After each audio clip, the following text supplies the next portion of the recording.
What's up? This is the Think Twice Podcast. I'm Kareem. I'm Shadan. And this is Think Twice Podcast. Twice with the two, baby. Y'all like to subscribe to the channel. Our channel growing. We go live every Monday, Wednesday, and Friday at 8:30 with the hot topics. We answer all questions. We ain't avoid no smoke, no nothing. So, everybody been asking us about, the Crackhead Chronicles. Yeah, right. The Crackhead Chronicles is just stories about people, who was around. Either you was a crackhead or you did some crackhead type of shit. Yeah. You know what I'm saying? Wilding out. Trying to make another day. Trying to make another day. Trying to chase that next high. You know what I'm saying? This particular story is about two guys that hung on 6 in the cell. Both of them resting in peace right now. Rest in peace, Big Poopy. Rest in peace, Pole. You know what I'm saying? Right. And the crazy part about this story is after they got together and pulled this act off, they ended up trying to kill each other later on down the line. You know what I'm saying? But both of them ended up dying in different incidents that had nothing to do with them two. But here's the story about Pole and the ep about Pole and Big Poopy. Right. You dig? So in New Orleans, when you stay out all night hustling, we call that flight. Mm-hmm. So we just stay out all night, selling our little crack and shit all night. You know what I'm saying? We call it a flight. Yeah. And sometimes Big Poopy, Pole, everybody be outside. Everybody got crack. Some people might have dope. You know what I'm saying? Meth wasn't a thing back then. We didn't sell meth. You know what I'm saying? Right. At all during this time. Right. But definitely crack and powder and dope was always for sale in the project. You know what I'm saying? And 6 in the Cell was one of those places in the project where it went down. I will tell you, Director Deutsch, as a former Los Angeles police narcotics detective, that the agency has dealt drugs throughout this country for a long time. So get to the story. Okay, go ahead. So one night we hustling. You did up with Pole said, see tomorrow, bitch? Watch. I got me a nice little lick set up. Yeah. I'm like, yeah. I'm like, man, what's up? He was like, no, but this is a two-man thing. He said, me and Big Poopy gonna go. I was like, all right. Now, Pole was off 4th Street. Like I say, 4th Street had close ties to the Magnolia, you know what I'm saying? That's where Pole was from 4th Street. Poopy was, of course, from out the project. Right. You dig? Right. That's Doing It brother who used to get on with us. Pole is Doing It brother. 4th Street doing it. 4th Street doing it. We was tight with them, their whole family. Mm-hmm. This shit crazy, bro. So he said, I got a nice little lick, bitch, watch tomorrow. See, what happened was they had hired Pole for the temporary moving job with a moving company. So the people he worked for, what people got to realize is the Magnolia, the Third Ward, all that shit is right here. But right when you cross over St. Charles Avenue, it's affluent neighborhood with multi-million-dollar homes and million-dollar people living. Right up the street. Right up the street. You dig? And back in the G, that's where all the old G's went, hit their licks at. Nigga ain't breaking no nigga house on right in the hood. Nigga ain't got nothing but a pound of weed and a PlayStation, some Jordans. Yeah. So that's what dudes that really was about their money, they would hit licks across St. Charles Street. Right. That's where all the football players stay and affluent doctors, all that shit live at. Right. But it's right by the hood. One street over is the hood. You cross over that bitch to St. Charles Avenue. That's the houses. Mm-hmm.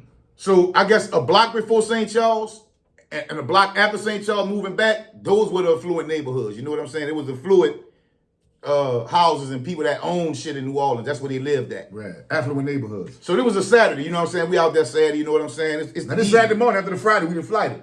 Remember? It was Saturday morning. Okay. It was Saturday morning. Yeah, Saturday morning. So I came out there early, you dig? Then before nigga was selling heroin and all, this was crack. This is the crack era. Mm-hmm.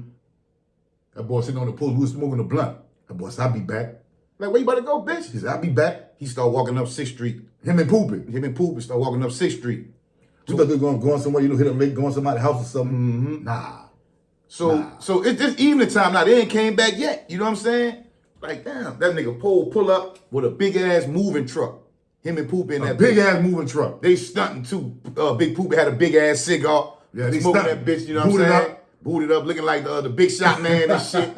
You dig? But they got a moving truck, right? One of the big ones, the extra large moving truck. The shit on top of the fucking driver's seat. Yeah, the big one. Yeah, they got the big one. Man, them boy pull that bitch in the driveway and they say, look, anybody give me $50, y'all can, grab a piece off this bitch. See, but they had everything on that fucking truck, bro. They had Louis XIV furniture. They was during the time the top and bottom washer had just came out. That was like a new thing during this time right here. They had a brand new, a Maytag one in back there, the back of the truck. They had motherfucking armoires, fucking clocks, pictures, china, silver, clothes. I'm talking about all type of expensive. Whoever these people was, they were laced. They had bags. They had like big Louis bags and shit on that mother. And then people wasn't really rocking bags like that during this time right here. You know what I'm saying? Off St. Charles, they had it. They had it. And they hit a whole fucking moving truck. Man, them boys raised that door up on that truck. And niggas that was hustling, went to work on that motherfucker. For real. After a while, wasn't we made like 500 a piece? They got the They fucking got left the the truck. fucking left the truck. Man, by the time the sun came back down again, when it was dark, man, they had rockheads running across that bitch with all type of shit. Yeah. They cleared the whole truck. I ain't leaving out one stuff in the Rugs, truck. pictures, Bookshelves, computers, laptops. all kind. These people lost their whole house. But it was a hell of a hustle for them. You know what I'm saying? All they had to do was take the moving truck and drive that bitch to the project. But the funny thing was, you ever seen Coming to America? When them motherfuckers running around with all type of shit they know they ain't supposed to have? That's how the crackheads was. But that was a funny motherfucking story. Funny fucking story. Shit, bro, we died laughing at that shit, bro. Yeah. For weeks. For weeks. But I ain't gonna lie. The police ain't gonna get the truck till the next day. The next day, that bitch was empty. That bitch was empty. Nothing was in that bitch. I'm talking about you raised that bitch, you can see the back of the truck. That's how empty the truck was. That's how vicious crackheads was during that time. From the new side and the old side was tearing that bitch tearing up. that bitch up. You Boy, dig? we laughed like a motherfucker. That was the funniest shit. Niggas said one of them little chairs, like they had one of them chairs on the truck that you sit down and you swivel in, you roll back and forth in. Niggas sitting in that bitch, cold posted in that bitch counting money. You know what I'm saying? Them niggas Smooth stupid, little bro. lick, you know what I'm saying? But it's a nice little epic because I'll never forget. I've never seen anything like that where nigga pull up with a whole moving truck. He done hit a whole moving truck. And they didn't know his real name because he was a felon. So he gave him some old boot-ass name. So they were paying him under the table. He said, I'm gonna show these bitches. So they trying to be slick on him. But he put the move He on out them. slick them. You know what I'm saying? So that's just one of them little funny. I mean, we got so many stories that happened in that project, bro, that is ridiculous, bro. We don't have time to make the stories all the time because we gotta go live. You know, we work. You know, so we get a chance to, we drop y'all these episodes, make y'all kind of laugh a little bit. Y'all might know something similar that happened in y'all neighborhood. And that's why people probably can relate to this story because it ain't the first place that happened there when nigga that was getting The whole high. moving truck, He out here thugging, stole a whole moving truck. You know what I'm saying? I ain't gonna lie. Big Poopy was thugging, man. Rest in peace, Big Poopy. Yeah. If you know Big Poopy, he was a jacker, hustler, shooter, big old dude, but shit.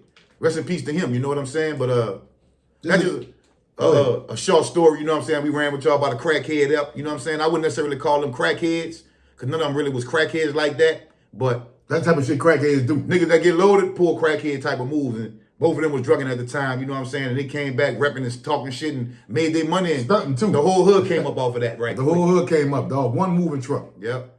So this is a little crackhead episode we run for y'all, man. Y'all like and subscribe to the channel. It's Think Twice. Twice Like the with the Cash two. App. Think Twice with the 2. Yeah. Think Twice podcast. Y'all hit us up, man. Y'all join us Monday, Wednesday, and Friday.